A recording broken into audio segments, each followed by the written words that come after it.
स्वागत है बच्चों हमारे चैनल पर। हम आपके लिए लेकर आए हैं कक्षा 8 की प्रखर कार्य पुस्तिका विषय हिंदी में से कार्यपत्रक नंबर 54। इस कार्यपत्रक में दिए गए अनुच्छेद को पढ़ना और दी गई जानकारी और तथ्यों का पता लगा पाने की दक्षता दी हुई है।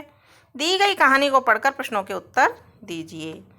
कहानी है, नसरुद्दीन की बीवी ने उसे रोटी खरीदने के लिए बाजार भेजा। जब नसरुद्दीन रोटी की दुकान पर पहुंचा तो उसने देखा कि रोटी खरीदने के लिए लोगों की लंबी कतार लगी है।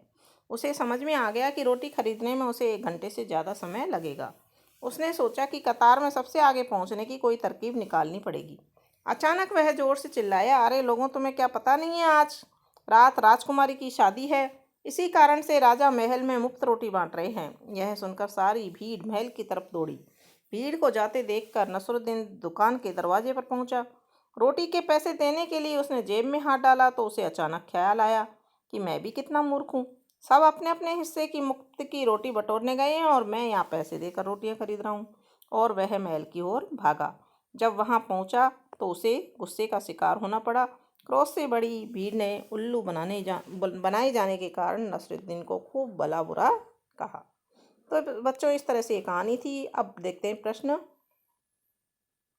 सही जवाब पर सही का निशान लगाइए। नसरुद्दीन रोटी की दुकान के दरवाजे पर कब पहुंचा? अपनी जेबें टटोलने के बाद। उसे बहुत भूख लगी थी। जब लोग वहां से चले गए उसके बाद। तो जब लोग वहां से चले गए उसके बाद। अगला प्रश्न ख नंबर का है, कहानी में सबसे पहले क्या हुआ होगा? सामने दिए गए कोष्टक में क्रम संख्या लिखिए।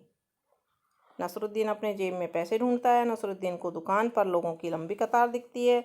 नसरुद्दीन की बीवी को कुछ रोटियां चाहिए। तो नसरुद्दीन की बीवी को कुछ रोटियां चाहिए थी। कहानी में क्या घटना घटित हुई? नसरुद्दीन ने कोई रोटी नहीं खरीदी। नसरुद्दीन को अपनी बीवी से पैसे नहीं मिले।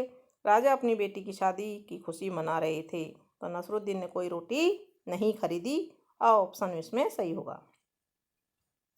कहानी से हमें क्या सीख मिलती है? हमें हर खरीदी हुई चीज़ का दाम नहीं देना चाहिए। क्या सभी को मुफ्त में रोटी खानी चाहिए? हमें झूठ बोलकर लोगों को उल्लू नहीं बनाना चाहिए। तो सीख मिलती है, हमें झूठ बोलकर लोगों को उल्लू नहीं बनाना चाहिए। तो बच्चों, इस तरह से ये हमारा कार्यपत्रक नंबर 54 पूरा होता है।